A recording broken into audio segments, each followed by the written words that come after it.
Ram friends, భారతదేశం గురించి ఒక అద్భుతమైన వార్త చెప్పడానికి మేము ముందుకు వచ్చాను. జపాన్ దేశాన్ని అధిగమించి మన భారతదేశం ఇప్పుడు ప్రపంచంలో 4వ అతిపెద్ద ఆర్థిక వ్యవస్థగా ఎదిగింది. అవును, మీరు విన్నది నిజమే. ఈ గొప్ప విజయం ఎలా సాధ్యమైంది? దీని వెనుక ఉన్న సీక్రెట్స్ ఏమిటి? ఈ వీడియోలో చెప్పే ప్రయత్నం చేస్తాను. భారతదేశం 4వ అతిపెద్ద ఆర్థిక వ్యవస్థగా ఎదగడం అంటే మన దేశ ఆర్థిక శక్తిని, సామర్థ్యాన్ని చూపిస్తుంది. అంతర్జాతీయ ద్రవ్యనిధి IMF లెక్కల ప్రకారం 2024లో భారతదేశం జర్మనీని అధిగమించి 4వ స్థానాన్ని సొంతం చేసుకుంది. మన GDP ఇప్పుడు దాదాపు $4 ట్రిలియన్ పైగా ఉంది. అమెరికా, చైనా, జపాన్ల తరువాత మన భారతదేశం ఇప్పుడు టాప్ 4లో ఉంది. ఇది చిన్న విషయం కాదు. ఇది మన దేశం యొక్క కష్టం, संकल्पम मरियु विजन की निदर्शनम. हमारा वादा है, हम फैसिलिटेट करेंगे. आप वादा करिए, आप इनोवेट करेंगे. हमारा वादा है, हम रिफॉर्म करेंगे. आप वादा करिए, आप परफॉर्म करेंगे. ప్రపంచంలో అత్యంత వేగంగా వృద్ధి చెందుతున్న దేశం భారత్ మాత్రమే. ఆర్థిక వృద్ధిలో ఇదే వేగాన్ని కొనసాగించినట్లయితే వచ్చే 2.5 లేదా 3 ఏళ్లలో భారత్ జర్మనీ దేశాన్ని అధిగమించి ప్రపంచంలో 3వ అతిపెద్ద ఆర్థిక వ్యవస్థగా నిలబడుతుంది. 2014లో $2.05 ట్రిలియన్ ప్రపంచంలో 10వ అతిపెద్ద ఆర్థిక వ్యవస్థగా ఉన్న భారత్ కేవలం 11 సంవత్సరాల వ్యవధిలో ప్రపంచంలో 4వ అతిపెద్ద ఆర్థిక వ్యవస్థగా అవతరించడం అంటే సామాన్యమైన విషయం కాదు. నిస్సందేహంగా ఇది కేంద్రంలోని మోడీ ప్రభుత్వం సాధించిన ఘనతగా చెప్పవచ్చు. సరే, ఇప్పుడు అసలు సంగతి ఏంటంటే ఈ గొప్ప విజయం ఎలా సాధ్యమైంది? దీనికి కొన్ని కీలక కారణాలు ఉన్నాయి. ఒకటి, డిజిటల్ రెవల్యూషన్. భారతదేశం డిజిటల్ ఇండియా కార్యక్రమం ద్వారా టెక్నాలజీలో దూసుకుపోతుంది. UPI, 5G మరియు స్టార్టప్లు మన ఆర్థిక వ్యవస్థను సూపర్ ఫాస్ట్గా మార్చాయి. ఇప్పుడు మన దేశంలో 1200+ యూనికార్న్ స్టార్టప్లు ఉన్నాయి. ఎక్కడికి వెళ్ళినా ₹1 కూడా ఫోన్పేలు, గూగుల్ పేలు వాడుతున్నాం. మేక్ ఇన్ ఇండియా రెండవది. మన దేశంలో తయారీ రంగం వేగంగా ఎదుగుతుంది. స్మార్ట్ ఫోన్ల నుండి ఎలక్ట్రిక్ వాహనాల వరకు భారతదేశం ఇప్పుడు ప్రపంచ మార్కెట్లో ఒక కీలక ఆటగాడిగా మారింది. యువశక్తి మూడవది. మన దేశంలో 65% మంది 35 ఏళ్లలోపు వయసు ఉన్నవారు.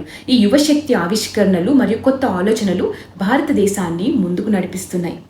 నాలుగవది, ప్రభుత్వ విధానాలు. GST, ఇన్ఫ్రాస్ట్రక్చర్ డెవలప్మెంట్ మరియు ఆర్థిక సంస్కరణలు మన ఆర్థిక వ్యవస్థకు బలమైన పునాదిని వేశాయి. ఇప్పుడు మనకు ఒక ప్రశ్న రావచ్చు, ఈ విజయం మన జీవితాలను ఎలా మారుస్తుంది? ఉద్యోగ అవకాశాలు, ఎక్కువ ఉద్యోగాలు, మెరుగైన జీతాలు, కొత్త ఇండస్ట్రీలు వస్తాయి. మంచి రోడ్లు, ఆసుపత్రులు, విద్యా సంస్థలు అందుబాటులోకి వస్తాయి. భారతదేశం ఇప్పుడు ప్రపంచ వేదికపై ఒక శక్తివంతమైన గొంతుకగా మారుతుంది. మన దేశం చెప్పే మాటకు ఇప్పుడు విలువ ఉంటుంది, బరువు ఉంటుంది. గమ్యం చేరుకోవడానికి ఎక్కువలసినది ఇంకా 3 మెట్లే, కానీ ఎత్తైన మెట్లు. ఇన్ని మెట్లెక్కిన వాడికి ఇవి అసాధ్యమా? కాకపోతే కిందకి లాగే కాళ్ళు, ఈ సంతోషంలోనూ తప్పులు వెతికే నోర్లు లేకపోలేదు. కాంగ్రెస్, కమ్యూనిస్ట్, అర్బన్ నక్సల్లు ఇదిగో ఇలా GDP ర్యాంక్ 4, సర్లే కానీ పర్ క్యాపిటల్ GDP రేట్ ఎంత 134 అని పక్కదోవ పట్టించే ప్రయత్నం జరుగుతుంది. ఆబ్వియస్లీ మోదీ మంచి చేస్తున్నాడు అని జనం నమ్మకుండా ఉండాలని వీళ్ళు ఏమైనా చేస్తారు కదా. మరి కాంగ్రెస్ ఉన్నప్పుడు GDP 10 ఉంటే పర్ క్యాపిటల్ రేట్ ఎంత ఉంది? 169 కదా ఉంది. సో ఇలాంటివన్నీ తీసి జనాలు అద్దంలో ఫస్ట్ మీ ముఖం మీరు చూసుకోండి, మీ చెయ్యి మీరు బాగా కడుక్కోండి అని చెప్తున్నారు. కమ్యూనిస్టులు, ఇస్లామిక్ కాంగ్రెస్, ఫేక్ భీమ్గాళ్ళు, జిహాదీ అబ్దుల్లాలు వీళ్ళంతా ఎవరినైనా లేదా దేన్నైనా వ్యతిరేకించారు అంటే, పచ్చి బూతులు తిడుతున్నారు అంటే నిస్సందేహంగా దేశానికి వాళ్ళ వలన మేలు జరిగిందని అర్థం. ఈ టూల్ కిట్ గాళ్ళకి భారీ నష్టం జరిగిందని కూడా అర్థం అన్నమాట. సో అక్లే చెలో రే, ఎవరేమన్నను తోడు రాకున్నను ఒంటరిగానే పోరా బాబు పో, నీ దారి నీదే సాగిపోరా, నీ గమ్యం నువ్వే చేరుకోరా. ఇది కేవలం ఒక ఆరంభం మాత్రమే. భారతదేశం 2030 నాటికి 3వ అతిపెద్ద ఆర్థిక వ్యవస్థగా మారే అవకాశం ఉంది. మనం ఇప్పుడు AI, రెన్యూవబుల్ ఎనర్జీ మరియు స్పేస్ టెక్నాలజీలో దూసుకుపోతున్నాం.